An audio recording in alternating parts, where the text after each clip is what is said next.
नमस्कार दोस्तों, आप लोगों का एक बार फिर से स्वागत है। आइए एक भूत की कहानी आप लोगों को सुनाते हैं।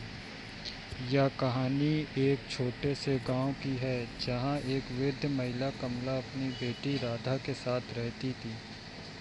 कमला का जीवन बहुत कठिनाइयों से भरा था, लेकिन उसने हर मुश्किल का सामना किया और अपनी बेटी को अकेले ही पाला।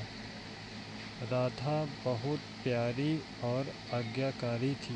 एक दिन राधा की शादी एक दूर के गांव में तय हो गई। राधा के बाद राधा अपने पति के घर चली गई। कमला अब अकेली रह गई थी। वह हर दिन अपनी बेटी को याद करती थी और उसकी खुशी के लिए प्रार्थना करती थी। समय बीतता गया और राधा की शादी के कुछ साल बाद कमला बीमार पड़ गई। उसने राधा को खबर भेजी, लेकिन राधा के ससुराल वालों ने उसे कमला से मिलने नहीं जाने दिया। कमला का हालात दिन ब दिन बिगड़ती गई और एक दिन उसने अपनी आखिरी सांस ली और अपनी बेटी को आखिरी बार देखने की इच्छा अधूरी रह गई।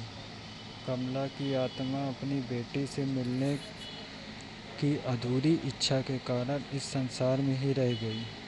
वह भूत बन गई और अपने पुराने घर में भटकने लगी।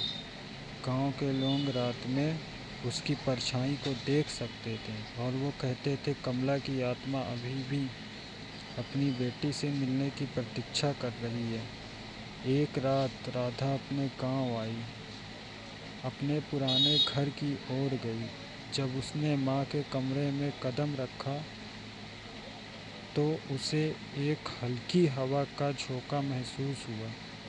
उसने अपनी माँ को पुकारा और धीमी आवाज़ में उसने सुना, राधा मेरी बच्ची। राधा की आंखों से आंसू बहने लगे। उसने महसूस किया कि उसकी माँ की आत्मा अब भी उसकी प्रतीक्षा कर रही थी।